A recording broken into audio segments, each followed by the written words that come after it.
What's going on, Tan and J Man Show Nation? It's Monday night, so you know what that means. A brand new episode of the Tan and J Man Show, streaming live on the ISC Sports Network, along with the ISC Sports Network YouTube channel and the Tan and J Man Show Facebook page. And of course, audio available on Apple Podcasts, Spotify, and wherever you get your podcasts at. I'm Tanner Lee, flying solo tonight as my normal co-host Josh the J Man Munt could not join me, left me hanging. Just in case. Just kidding. Just kidding. He did. He didn't leave me. Um, he has, of course, family Christmas going on. It is the holiday season. Happy Christmas Eve to everybody. For all you Seinfeld fans out there, happy Festivus. A Festivus for the rest of us, I guess you could say. Festivus for the rest of us. Gotta love Seinfeld. Gotta love Seinfeld. Gotta love Mr. Constanza there. And then, Jerry Spiller was also known as Arthur Spooner in the King of Queens. Two of my favorite sitcoms all time there, Seinfeld and the King of Queens. But hopefully everybody's having a fantastic start to their holiday week this evening. For everybody who had to work today, hopefully you got through your work day just fine. For everybody who had the day off and has the rest of the week off, maybe the rest of 2024 off, enjoy your time with family and friends. You can't beat this time of year for sure. So, but even though I don't have anybody on the other side to answer this trivia question, I am throwing it out there for the Tan and J Man Show Nation. So everybody watching live on Tan and J Man Show Facebook page, you can play along and comment with your answer. And if you're listening to this tomorrow on Christmas Eve when it drops, you can either answer on any of our social media channels, or you can just answer alone out loud to yourself. So, but the birdie or bogey question is for this week. I got to find it on my phone now. Hopefully I kept it. Let's see here. Yes, I did. So Bill Belichick, of course, the future Hall of Famer, Bill Belichick, longtime New England Patriots head coach, one of the best, if not the best, to ever do it on the NFL sidelines. He recently became the head coach of the University of North Carolina Tar Heels. So he could become the fourth coach ever to win a Super Bowl and a national championship. Can you name the other three coaches to do so? Bonus points if you can name what NFL teams and what colleges they won a Super Bowl and national championship with. So that movie on Facebook is close enough to quote the best comedy of all time. Happy birthday, Jesus. Sorry your party's so lame. Yes. The Office, another one of my all-time favorites. And when it comes to Christmas episodes, both The Office and Seinfeld are tough to beat for sure. Absolutely. But the birdie or bogey segment is brought to you by, like it is every week, the Arlington Public House in Rochester, Indiana. Let me see what kind of specials they had over the weekend here. Over the weekend, they had sauteed red snapper. This is perfectly golden and flaky. Buttery noodles, seasoned green beans, spicy Cajun cream sauce. That looks really good. And their pictures never do their food any justice. I mean, it looks good in the pictures, looks even better in person, tastes even better than you can imagine. So, and they also have their calendar for the rest of the year up here for 2024. They are closed tomorrow and Wednesday for Christmas, and closed Thursday for Christmas as well. But they'll be open this Friday the 27th from 4 to 10, as well as Saturday the 28th from 4 to 10. And then the next time they will be open is next Friday, January 3rd from 4 to 10. They'll also be open next Saturday, January 4th from 4 to 10 as well. And like I said, that is Birdie or Bogey, sponsored by the Arlington Public House, which is located at 703 Main Street in Rochester, Indiana. It's upscale cuisine and cocktails with a casual atmosphere. So if you live around the Rochester area, Rochester, Indiana area, the northern Indiana area, and you've never been to Arlington Public House, I recommend you do so, because you are missing out on a hidden gem. And it's not a hidden gem in Rochester, Indiana, because everybody knows about it, but definitely a hidden gem in northern Indiana that's starting to become not a hidden gem. The more that people find out about it, trust me, you won't be a one-time visitor. Let's put it that way. Let's put it that way. But a lot going on in the world of sports right now. I mean, we got NFL playoffs about to begin here in 2 weeks, so the playoff pictures becoming pretty crystal clear for the most part. But we got a few things to figure out here in week 17 and week 18. College football playoffs round 1 is over, so we know the 8 teams made the quarterfinals, and of course, college basketball had some big time non-conference games over the weekend to discuss as a conference play starts fully. Conference play starts here in about a week. About a week, so a lot to discuss. But let's educate ourselves and talk about some sporting events that have happened on this day on December 23rd, shall we? And I haven't not looked at this list, so you and I are going to learn some stuff at the same time. On this day, 1951, the National Football League Championship was held in the LA Memorial Coliseum as the Los Angeles Rams beat the Cleveland Browns 24-17. It was the first coast-to-coast televised NFL title game. And if I'm not mistaken, that's the last time the Browns have made a title game. I know they've never made a Super Bowl, the Super Bowl era, one of just a few teams remaining in the league that have not made a Super Bowl, but I'm pretty darn sure, without fact checking myself, that that's the last time they've made a title game. So let's see what else we got here. On this day in 1972, the Immaculate Reception happened as the Steelers turned around a 7-6 defeat with a last-second touchdown reception against the Raiders. I'm not sure if it was Oakland or Los Angeles at the time, to win 13-7. Franco Harris. There's a statue of that. Also on the day 1972, the second Fiesta Bowl was played as number 15 Arizona State defeated Missouri by a score of 49-35. That's back when bowl games meant something. And I know Josh and I were talking about just a week or two ago how we missed the importance of bowl season, the meaningful games of bowl season. Now it's just really the meaningful games are the college football playoff, and all the other games are, I guess, something to watch if there's nothing else for you to watch on TV, where it used to be appointment television, at least for a big college football fan like myself. Let's see, what else do we got on here? On this day, in 1987, the Buffalo Sabres goaltender Tom Bassaro led the Sabres to a 5-2 win over the Detroit Red Wings to record his 100th NHL victory, making him the youngest player to reach the milestone at just 22 years and 9 months. On this day, in 1997, Chicago Bulls coach Phil Jackson became the quickest to reach 500 career wins. Just took him 682 games to do so. Pretty darn impressive there. On this day in 2022, Washington Capitals center Alex Ovechkin scored 2 goals to move past Gordie Howe on the most NHL career goals list in a 4-1 win over the visiting Winnipeg Jets. And that is going to do it for this week's On This Day segment. I'm blanking there, which is brought to you by, like it is every week, Mooney Woodcrafts. Mooney Woodcrafts is a veteran-owned and operated woodcraft shop based out of Texas with Indiana grassroots. They provide 100% hand-cut custom designs that fit your needs, and their pieces are a great addition to any home, office, or man cave. You can see some of their recently completed projects by visiting them at Mooney Woodcrafts on Instagram and on Facebook.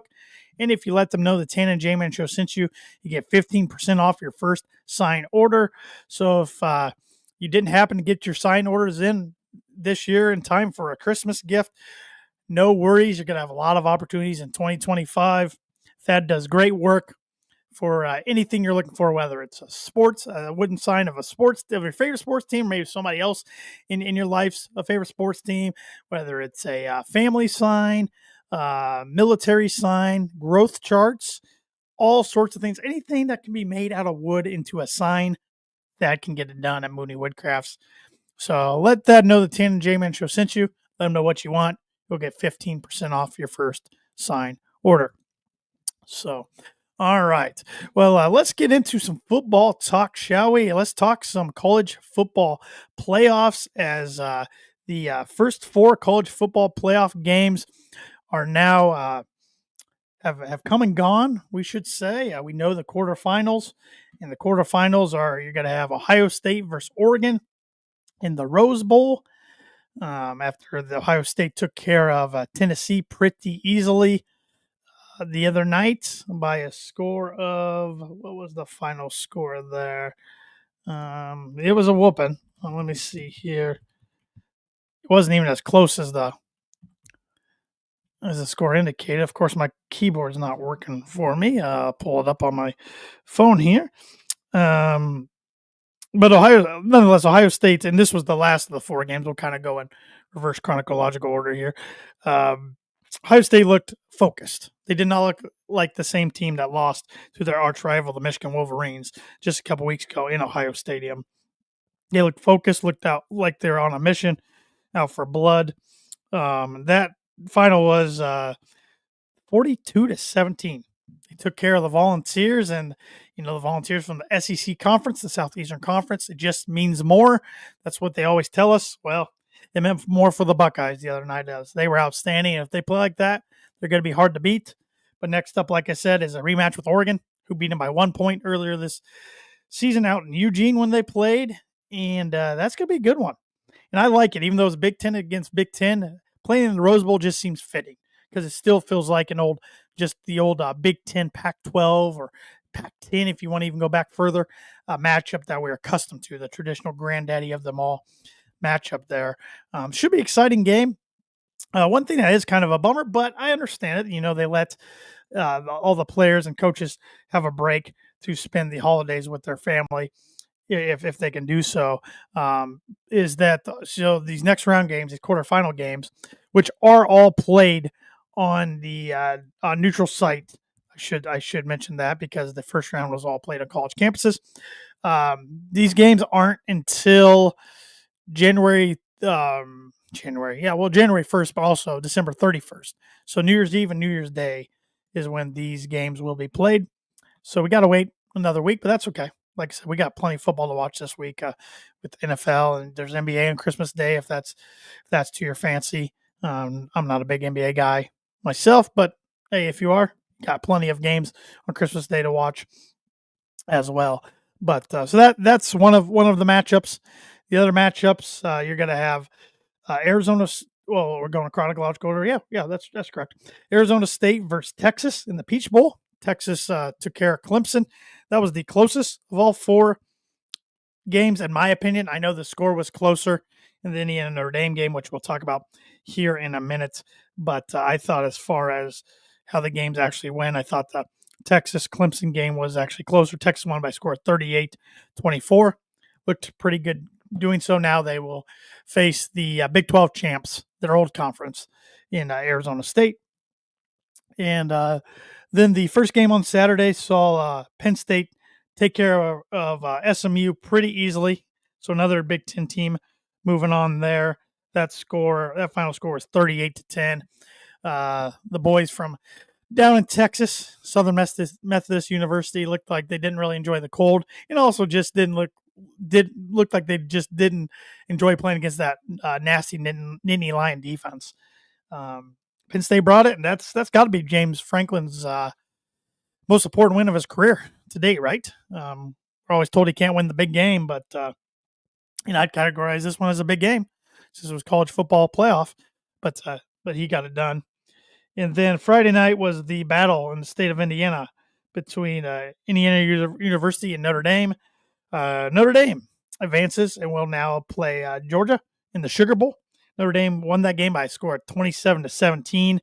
Indiana's 2 touchdowns came real late in the game, so it looked like it was going to be 27-3 there for a while. Great season by the Indiana Hoosiers. Coach Kirk Cignetti, his first year down there in Bloomington. It was their best year in program history. You can talk about the strength of the schedule and that they, when they played against ranked teams, which they only did twice, against Notre Dame and Ohio State, they took home losses. And both those games were on the road. And you can talk about the other road games being at UCLA, at Northwestern, at Michigan State. 3 of the teams in the Big Ten that did not make a bowl. But, hey, you got to play who's on your schedule. It wasn't their fault that Washington and Michigan were different versions of themselves this year, as opposed to last year when Michigan won the national championship and Washington was national championship runner-up. Um, I mean, they pounded everybody they beat for the most part, besides Michigan. But Notre Dame just looked like the better team from the get-go. I mean, Julian Love had the 98-yard touchdown. Their defense was just too much for Curtis Rourke and Indiana's offense. I thought Indiana's defense played all right, but even then, Riley Leonard, I thought, made some plays for the Irish, especially with his legs. And Kirk Cinetti probably ate some humble pie a little bit, going on college game day a couple hours before the kickoff and saying that we don't only beat top 25 teams, we kick the blank out of them. Well, like I just mentioned, they didn't beat any top 25 teams. They only played 2 top 25 teams on the season when they played them, at least. So I don't know why he said that. I don't know why he says a lot of things that he says. He's a very good coach, but he's quickly becoming a pretty hated coach around the other fan bases and the other teams, the other 17 teams in the Big Ten. It'll be interesting to see if Indiana has some sort of target on their back next season. And you got to think they'll probably be ranked the preseason top 25 to start the year.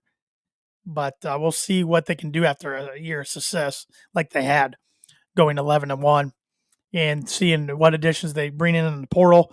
And, of course, how losing a lot of their portal guys, especially the guys from James Madison and Rourke from Ohio University, how losing those guys affect their team. So, but overall, I enjoyed the college football playoff games. I really liked them being on campus. I mean, I don't think it's just a coincidence that the home teams didn't really struggle at all. So that'll make things interesting going back to a neutral game. But and we're spoiled as sport fans, always wanting the games to be closer than they are if they're not a close game, if they're not a good game, So Friday night you have Indiana lose, and people are coming out of the woodwork, especially for the SEC, saying, "Oh, Alabama should have been in, Ole Miss should have been in, South Carolina should have been in." Then it ramped up the next day with SMU getting beat. Didn't really hear it so much with Clemson losing. And then Tennessee loses, an SEC team. Then you hear the other fan bases chirping back to the SEC. So it'll be interesting to see where the playoffs go from here, especially with this being the first year of the playoffs. I saw the highest rated game, no surprise, was Ohio State, Tennessee, followed by Indiana and Notre Dame, and then Texas, Clemson, and then Penn State, SMU. Some of that can be attributed to what channels they were on, but also just the opponents in the matchup, or the teams that were involved in the matchups too. I mean, Notre Dame gets watched no matter who they play. So because in most cases you like them, or you love them, or you hate them. So looking forward to these quarterfinal matchups. I still think Oregon's the team to beat. But I'm going to go on record here on December 23rd and say whoever comes out of that matchup between Oregon and Ohio State is going to win the national championship, in my opinion. Not sure if the J-Man would agree with me or not. We'll have to get his take next week because he'll be back on the 30th, and we won't know who's in the semifinals yet because the quarterfinal games will have not been played yet, as they're played next Tuesday and Wednesday. So we'll make our predictions for those games next week. But let us know if you enjoyed the first round of the college football playoffs or not. If not, what would you like? I mean, to see differently. Would you like it to go back to the way it was in the past with just 4 teams making the playoff, or would you even want to go back to the BCS days? And it's interesting if you think about that for a minute. If you say they were to this year use the 4-team format, what 4 teams do you think get in the playoffs? Of course, Oregon's no-brainer. Big Ten champs, undefeated. Then looking around at the other teams who made it, I think you take Georgia, SEC champions, and they beat Texas twice. So I think that eliminates Texas. I think you put Notre Dame in there in a 4-team playoff. I know they only had 1 loss, and I know their 1 loss was to Northern Illinois, a team they should have beat and probably would have beat 9 times out of 10. But I think 11-1 Notre Dame team you don't keep out of a 4-team playoff. And then the other team Call me crazy, but I think Ohio State would have got the other spot. Of course, some of that comes with name recognition, their fan base. They travel for ratings, ticket sales, etc. But their two losses, of course, the Michigan one didn't look too good, but it's still a close loss. Then at Oregon by 1 point. So I think Ohio State would have got it over, say, a Penn State or an Indiana, or even a conference champion like Clemson, or runner-up, or a conference champion like Arizona State, or even a runner-up like Texas or SMU.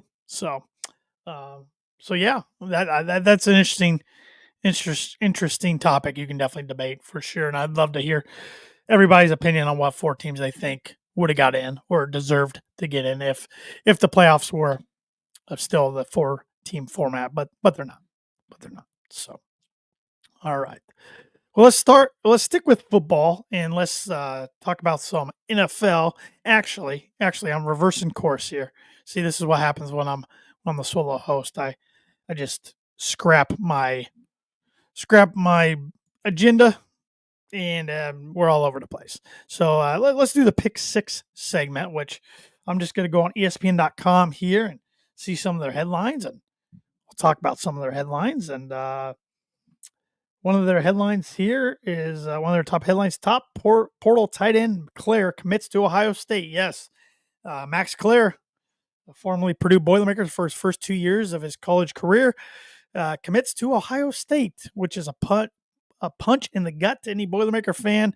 I think if you ask a lot of them, out of their really good players that entered the portal, and the good players I'm talking about, Max Claire, Dylan Thieneman, Will Helt, and I am blanking on the other one right now off the top of my head. Well, those three at least. We'll just talk about those three at least.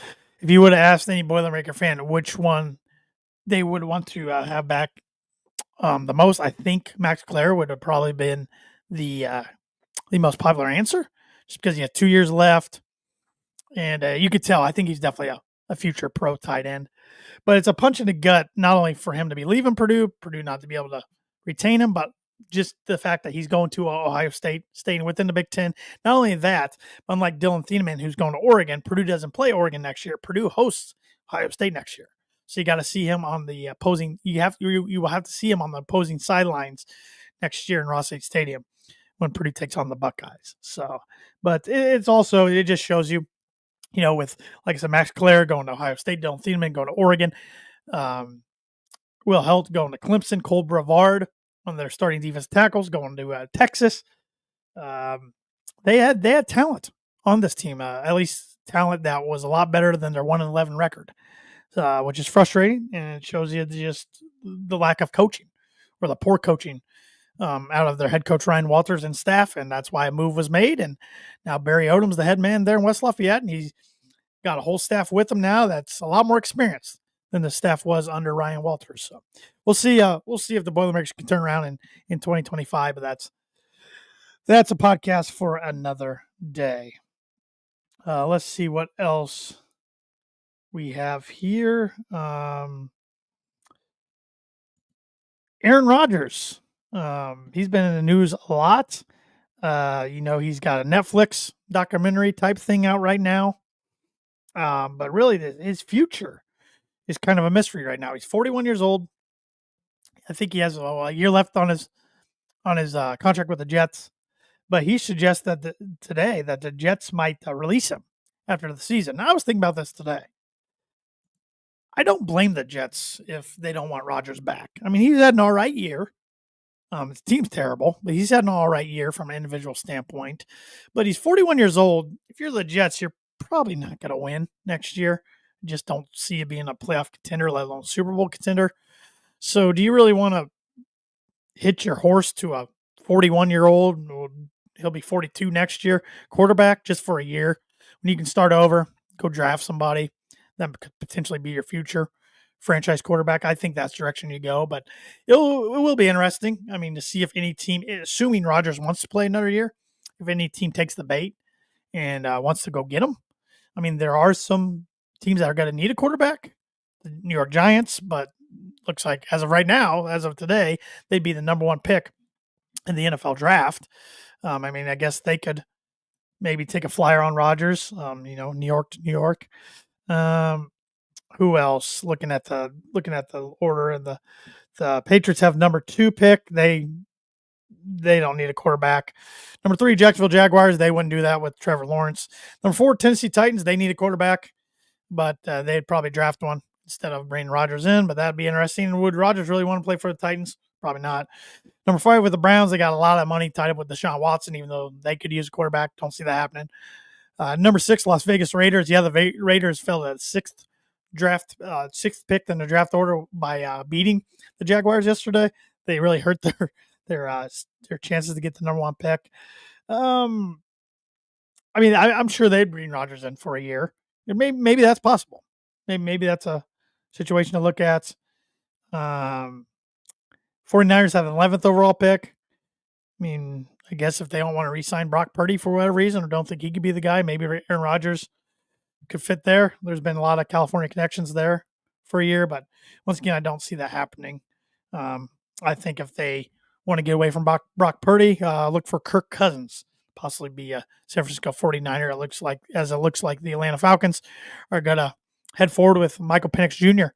and say goodbye to Kirk Cousins and cut him, even though he had that 4-year contract and he's only in 1 year of that 4-year contract. So I'll talk about that more here in a little bit when I talk about my winners and losers and playoff picture and all that stuff.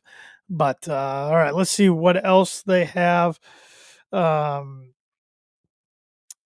Let's see here.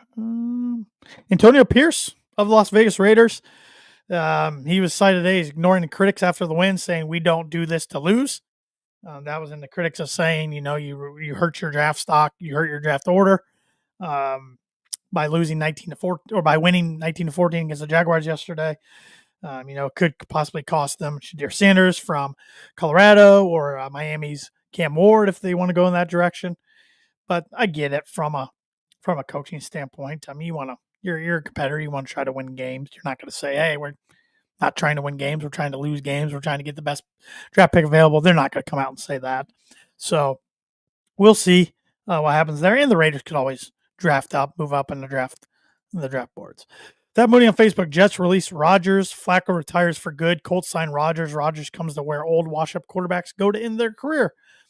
Interesting scenario there. Yeah, Anthony, they just drafted Anthony Richardson last year with the number 5 overall pick. Of course, he had an injury last year that cut his season way short. Started majority games this year. Joe Flacco started 2 or 3 of those when he didn't. But I don't know what the Colts are going to do. Do they give him one more year or do they just cut ties? Because he just doesn't look like the guy to me.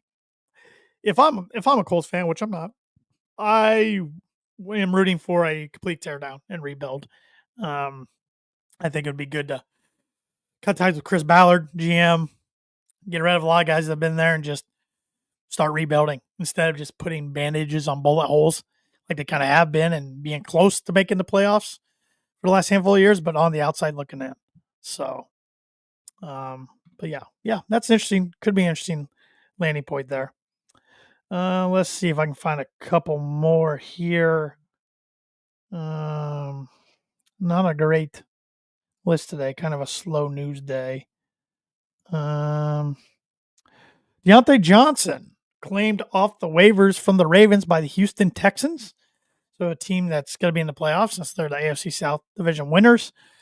And they needed help. They needed receiver help after losing Tank Dell to a season-ending knee injury.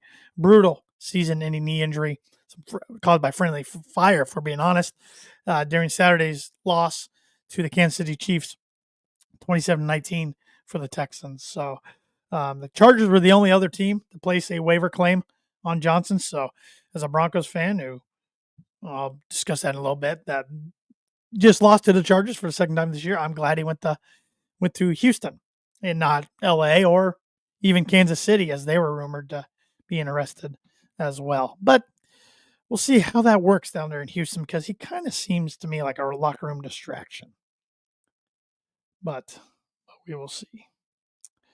Let's see who else we can talk about. Anthony Edwards, the Timberwolves. Anthony Edwards, and the headlines again. This time for criticizing officials. He was fined $75,000 for public criticism of the officiating and using profane language. The NBA announced Monday in his second such punishment this month. He sounded off on officials after their 113-103 loss at home to the Golden State Warriors on Saturday night. He was fined $25,000 by the league 2 weeks ago for post-game profanity following a win over the Warriors. That wasn't part of an officiating complaint. So, yeah, interesting. Alex Bregman. Negotiation with Alex Bregman have stalled, according to the Houston Astros. They welcome first baseman Christian Walker to the team today in one of two moves that pretty much probably ends the career of Alex Bregman in Houston. Two-time All-Star. So we'll see, because Walker signed a $60 million 3-year contract. I'll pay him $20 million annually. So we will see there. We'll see what happens. And Paul Goldschmidt, he signed a 1-year deal with the New York Yankees. So ending his time in St. Louis. And ultimately looks like it's going to end Anthony Rizzo's time there in New York as well. Assuming Goldschmidt plays first base, he could play a multi-different of positions in New York. So, yeah, some interesting things going on there. So that's the Pick 6 segment this week, which is brought to you by, like as every week, Performa Print 2 Promo Group. Let me pull up the read here, as I almost just started it by heart, but I better pull it up so I don't get anything wrong here. And if you're looking for a trustworthy, dependable resource for your next trade show, company picnic, or sales meeting in 2025, Performa Print 2 Promo Group has over 50 years combined experience in promotional products and commercial print. They strive for fast and efficient response to all your print needs, so you need to look no further. Let them be your one-source print and promotional company today by giving Barbara Van Weinsberg a call at 574-210-3815.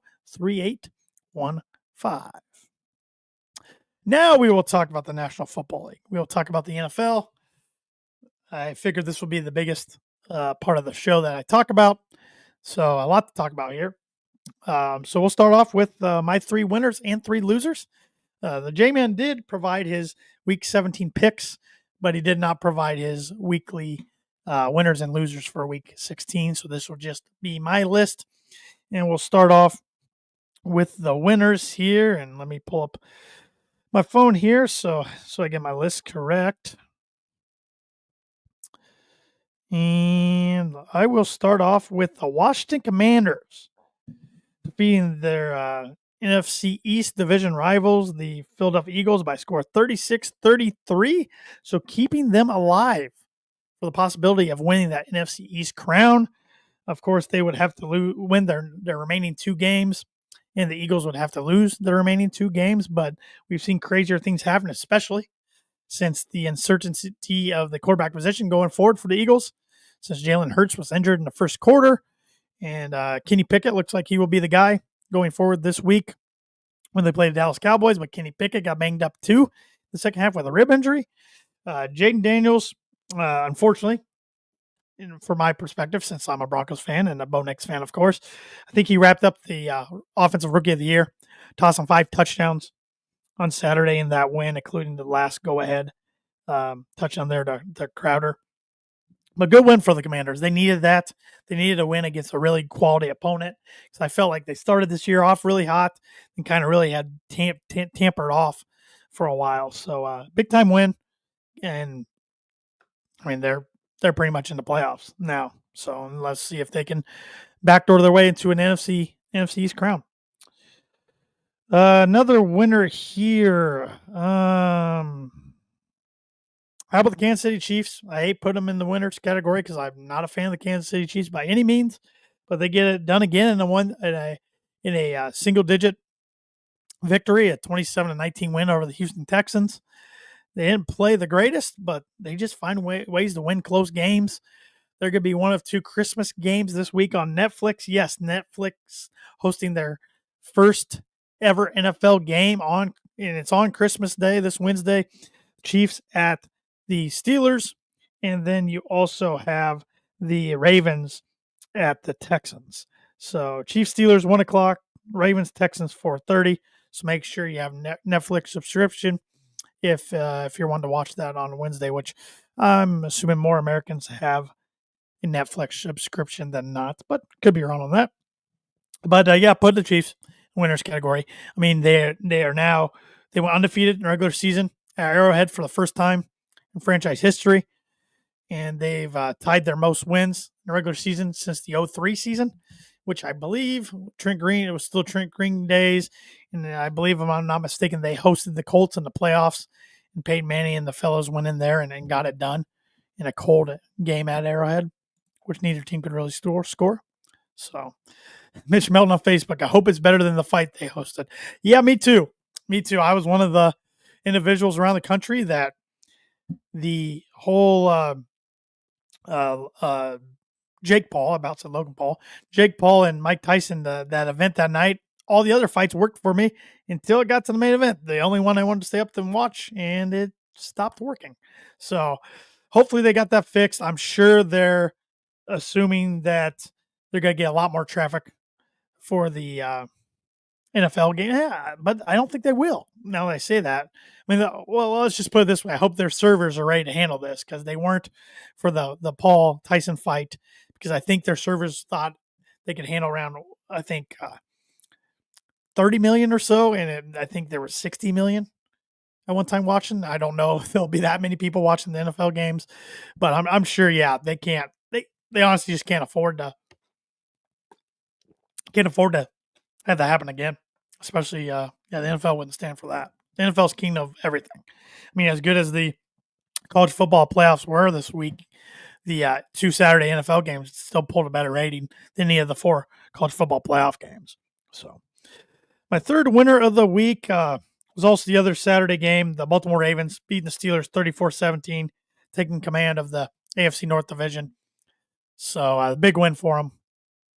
Actually, not taking command of it yet, but assuming the Chiefs beat the Steelers and the Ravens take care of the Texans, then the Ravens jump into the driver's seat for the AFC North. So, yeah, the Ravens looked like the Ravens of a month ago or a month and a half ago or so Saturday. So, it's pretty impressive with what they did.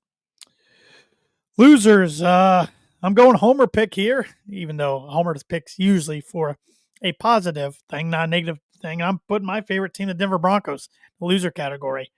It was as simple as winning, you're in Week 16 against division rival LA Chargers on Thursday night on a game that the Broncos were flexed into. Didn't have to take the Thursday night game if they didn't want to, but head coach Sean Payton said, "Yeah, we'll take it on. We love primetime games." Lost 34-27 after being up 11 points at 2 different times in the game. The way Sean Payton, I could have just put Sean Payton's coaching Thursday night and clock management in particular in the loser category instead of the whole Broncos team, but the defense didn't hold their weight either, so that's why I'm throwing them as a whole team in one of my 3 loser spots. The way Payton mishandled the clock in the first half, still mad about it 4 days later. You're up 11 points. You just got an interception. I think you got 41 seconds left. You got to go, I don't know, 50 to 60 yards probably to get in the field goal range. You throw a screen. Javonte Williams catches it, gets tackled. Figure Chargers would call a timeout, but they don't. So right then I'm like, okay, just run the ball or take a knee and head to the locker room. Then on second down, they pass it again. Incomplete. So now it stops the clock. Then you decide to run it on third down. So where then Jim Harbaugh uses a timeout with 8 seconds left to try to bring the house to block a punt. He doesn't get the block punt, but he gets something, honestly, it's not better than a block punt because a block punt, you're going to get the ball in automatic field goal range or maybe even a touchdown. But he gets the best other prize there, to which the punt return for the Chargers was fair catching. The special teams player for the Broncos, Smith, was too close, fair catch interference. So tack on the 15 yards. And with a fair catch, anytime you fair catch the ball, you just rarely ever see this. Teams can take a free kick. And with tacking on the 15-yard penalty, it was a 57-yarder for Cameron Dicker. And Harbaugh's like, yeah, we'll try it. Of course, the Broncos line guys up there in case it was short, so they could try to return the field goal.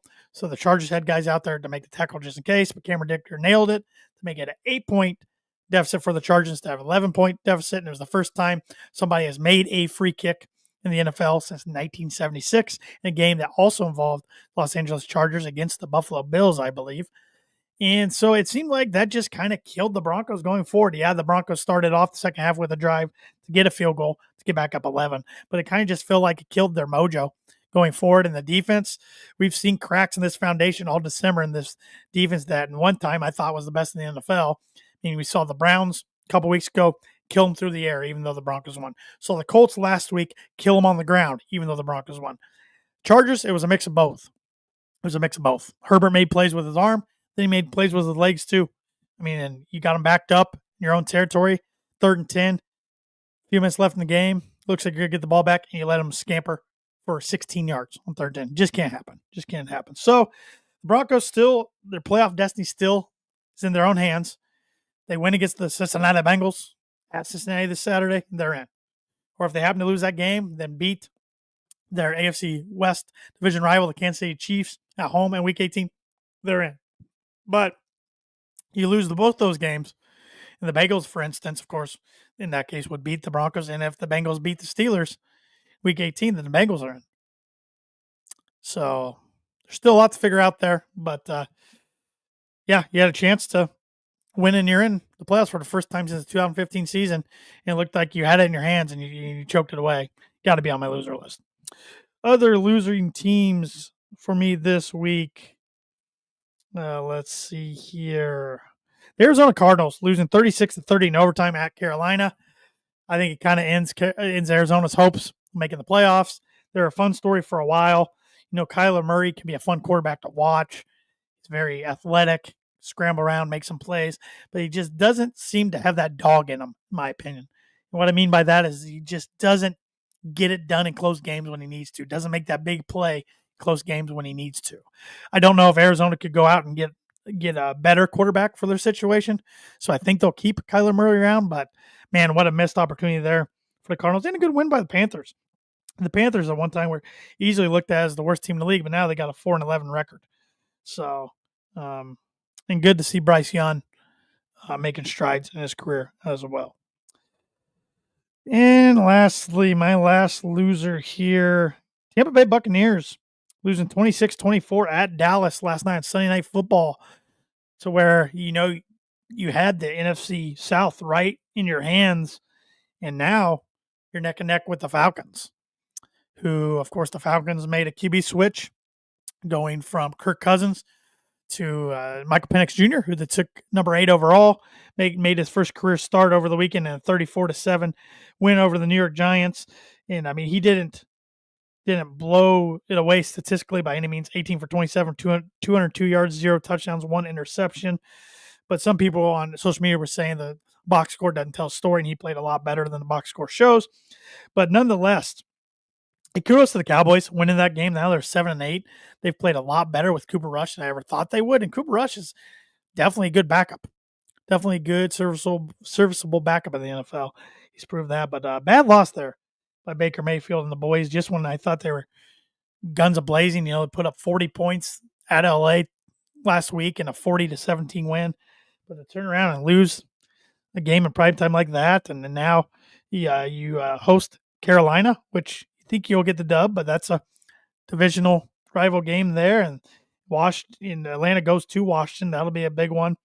Then the following week, you host the Saints while the Falcons host the Panthers. So I don't know. Pressure's on now on the Buccaneers down in Tampa.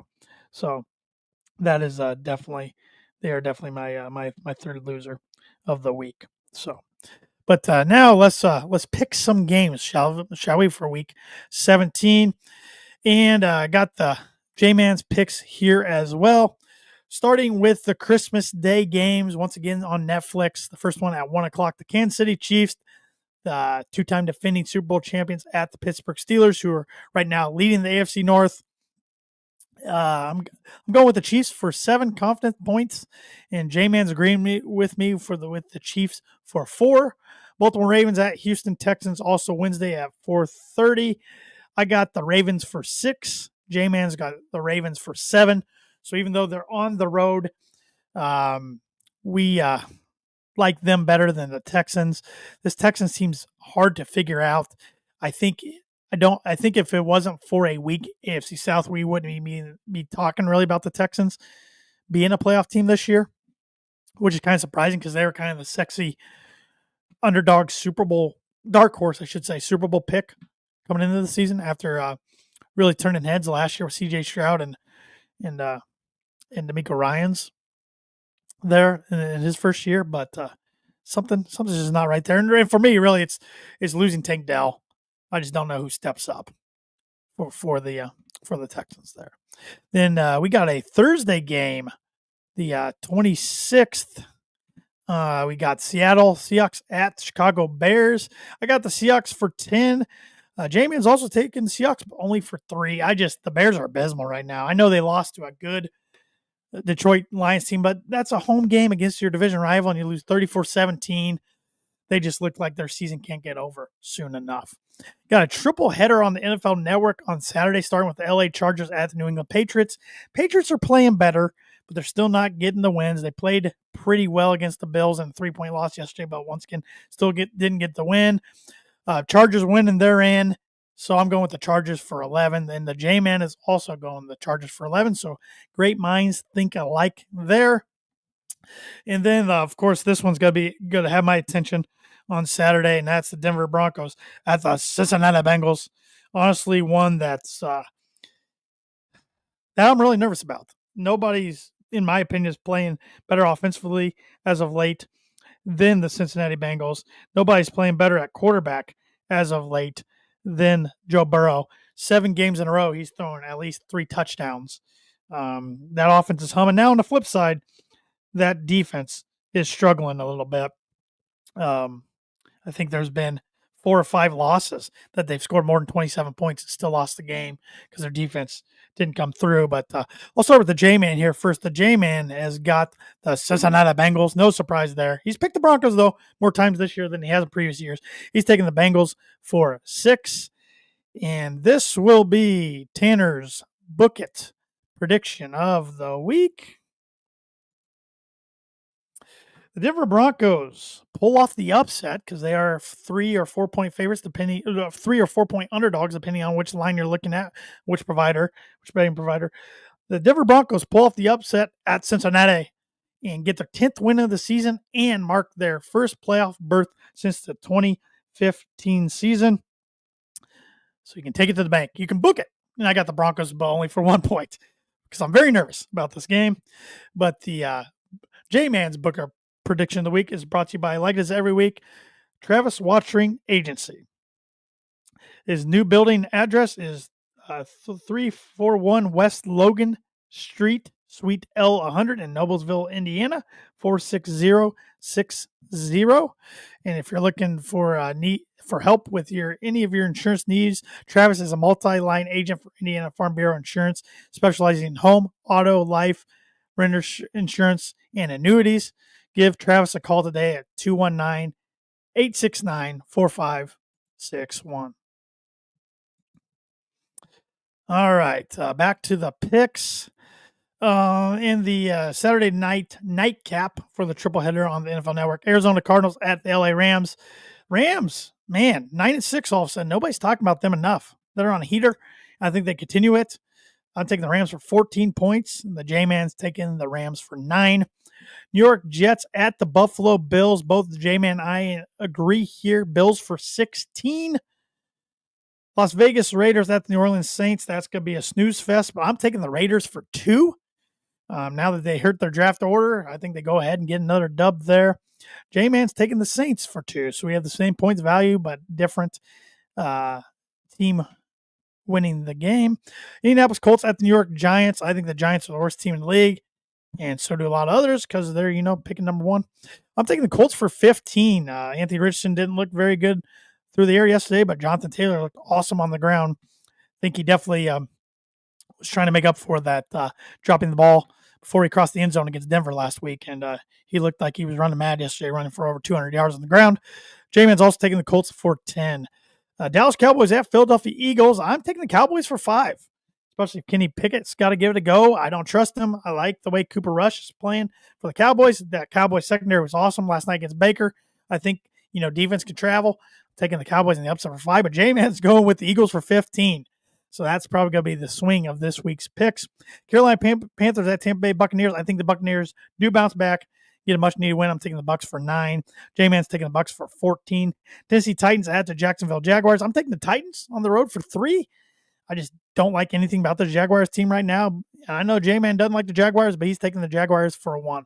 Miami Dolphins at Cleveland Browns. We both agree that the Dolphins get it done for 8 confident points, so keeping their slim playoff hopes alive for another week. Green Bay Packers at Minnesota Vikings. That should be a really good one. I got the Pack for 4. J-Man's got the Pack for 5. Sunday Night Football, Atlanta Falcons at the Washington Commanders. Michael Penix Jr. versus Jaden Daniels. 2 top 10 rookie quarterbacks going at it. I'm taking the Commanders for 13. J-Man's also taking the Commanders for 13. And Monday Night Football, the Detroit Lions at the San Francisco 49ers. 2 teams that are pretty banged up, but we both agree here. Both of us are going with the Lions for 12. So should be another fun week of NFL football. It's December football's great this time of year. And looking at the NFL playoff picture right now on December 23rd, if the playoffs started right this second, in the NFC, your number 1 seed with the bye would be the Detroit Lions. Your 2 seed would be the Philadelphia Eagles hosting the 7 seed Washington Commanders. Like I said, we just saw that matchup yesterday. Commanders getting the W 36-33. Your 3 seed would be the LA Rams, since they would win the NFC West. They'd be hosting the 6 seed Green Bay Packers. That'd be a good matchup. And your 4 seed would be the Atlanta Falcons winning the NFC South, not Tampa Bay Buccaneers. So I was wrong earlier. So Atlanta now is in the driver's seat, not Tampa Bay. So definitely, Tampa Bay definitely deserved to be on my loser list like they were. They would take on the 5th seeded Minnesota Vikings. On the AFC side, your 1 seed, no surprise here. The Kansas City Chiefs would get the bye.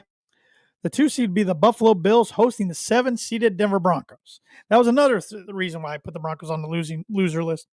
On my loser list. Not only did they blow their chance at winning you're in the playoffs, but they also blew their chance at having a good chance.